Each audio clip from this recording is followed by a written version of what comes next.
ಮಂಗಳೂರಿನ ಪಡೇಲ್ನಲ್ಲಿ ರೈಲ್ವೆ ಕೆಳ ಸೇತುವೆಯ ಉದ್ಘಾಟನೆಯ ದಿನವೇ ಜನತೆ ನಿರಾಸೆಗೊಂಡಿದ್ದಾರೆ.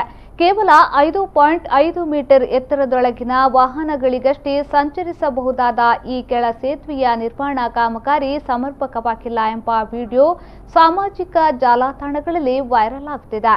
ಈ ಅಂಡರ್ ಪಾಸಿಂಗ್ ಎಂಕ್ಲೆಗ್ ರೆಡಿ ಆಯರ ಮುಕ್ಕುಲು ಎತ್ತು ವರ್ಷ ತೊಂದಿರಬಲ್ಲೆ ಸಾರಿ ಅಂಡರ್ ಪಾಸಿಂಗ್ ಪೆರುಗುಡೆ ಮಾಟ ರೆಡಿ ಮಾಡ್ರೆ ಎತ್ತು ವರ್ಷ ತೊಂದಿರಬಲ್ಲೆ ನೆಟ್ಟಿ ಏತ್ ಪುನಃ ಬರುವಲ್ಲಿ ಈ ಅಂಡರ್ ಪಾಸಿಂಗ್ ಬೇಲೆದ ನಟ್ಟು ನಿಖಲು ಪಡೀಲ್ ಅಂಡರ್ ಪಾಸಿಂಗ್ ಅಂತೀರಿ ಅವು ಬರ್ಸದಪ್ಪ ಸ್ವಿಮ್ಮಿಂಗ್ ಪೂಲ್ ಮೂಲು ಕೇನ್ ಕ್ಲಿಯರ್ಲೆ ಜಿನಿಯ ನೆಕ್ ಬಿಡುಗಡೆ ಭಾಗ್ಯಗೆ ನಾಚಿಗಾಬ್ದ ಮಕ್ಳಿಗೆ ನೀ ರಿಬ್ಬನ್ ಕಟ್ಟುವ ಬರಿಗೆ ಅನ್ನೋದು ನೆಕ್ ಎಂಜಿನ ಬಿಡುಗಡೆ ಭಾಗ್ಯ ನೆತ್ತ ಹೈಟ್ ಎಂಚೊಂಡು ಬಲ್ಲೆ ನೆತ್ತ ಹೈಟ್ ಎಂಚೊಂಡು ಅಂಚಣ ಮಕ್ಕಳ ಐಡಿಯಾ ಉಪ್ಪು ಮಲ ಮಲ್ಲ ಗಾಡಿಲಿ ಪೂರ ನೆಟ್ಟು ಬರ್ಬೇಕು ಎಲ್ಲೆಲ್ಲೆ ಗಾಡಿಲಿ ಪೂರ ಹೈಟ್ ಬೋಪ್ನಾಗ ವಾ ಮಂಡೆ ಖರ್ಚಿನ ಮಕ್ಕಳು ಅಂಡರ್ ಪಾಸಿಂಗ್ ಅಂತೇಳಿ ಅವೇ ಪನ್ನತ ನಮಗ್ ಎಂಚಮಂತನ ರೆಡಿ ಆಗ್ಬಿಡು ಒಟ್ಟಕ್ಷೆ ನಮ್ಮ ತಿನ್ಪ.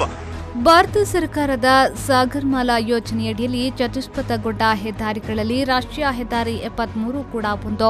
ಈ ಕಾಮಗಾರಿಯಲ್ಲಿ ಪಡೇಲ್ನಲ್ಲಿ ರೈಲ್ವೆ ಕೆಳ ಸೇತುವೆ ಕೂಡ ಸೇರಿತ್ತು. 16.50 ಕೋಟಿ ರೂಪಾಯಿ ಖರ್ಚು ಮಾಡಿದ ಈ ಕೆಳ ಸೇತುವೆಯ ಒಳಗೆ ದೊಡ್ಡ ಟ್ರಕ್ಗಳು ಪ್ರವೇಶಿಸುವಂತಿಲ್ಲ. ಯಾಕೆಂದ್ರೆ ಇದರ ಎತ್ತರ ಕೇವಲ 5.5 ಮೀಟರ್.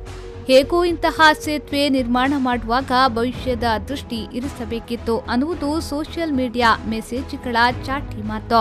ಮಕ್ಕಳಿಗೆ ಇಂಚ ಇಂಜಿನ ಕಾಂಟ್ಯಾಕ್ಟ್ ಕೊಡ್ಲಿ ನಮ್ಮ ಕುಟ್ಲದ ಮೇಸಿನಾಗ್ಲಿ ಕಾಂಟ್ಯಾಕ್ಟ್ ಕೊಡ್ಲಿ ಅದ ಒಂಜಿ ಮಿನಿ ಬಸ್ಸಟ್ ಮಿನಿ ಲಗೇಜ್ ಮಿನಿ ಇತ್ತಿನ ಬಂದ ಒಂದು ಒಯ್ತೊಂದು ಕೊನೋ ಅಂದ ಬಲ್ಲೆ ಒಯ್ತೊಂದು ಕೊನೋ ಅಂದ ಬಲ್ಲೆ ಇನಿ ನೆಕ್ಕಿನಿ ಓಪನಿಂಗ್ಗೆ ನೆಕ್ಕಿ ವಾ ಕರ್ಮಾಗ ಓಪನಿಂಗ್ ಮಲ್ಪಡಂದ ಅವಡೆ ಒಂದು ದಾನ ಏತಿ ನಮಗ 100 ದಿನ ರೆಡಿ ಮಂತ್ ಕೊರದ್ನ ಒಂದು ಉದ್ಘಾಟನೆ ನೆಟ್ಟಿ ಎತ್ತು ಕೋಟಿದ ಬೇಲೆ ನೆಟ್ಟಿ ಎತ್ತು ಕೋಟಿ ಉಲಾಯಬಹುದು ಪನ್ಲೆ. ನ್ಯೂಸ್ ಬ್ಯೂರೋ ವಿ4 ನ್ಯೂಸ್ ಮಂಗಳೂರು.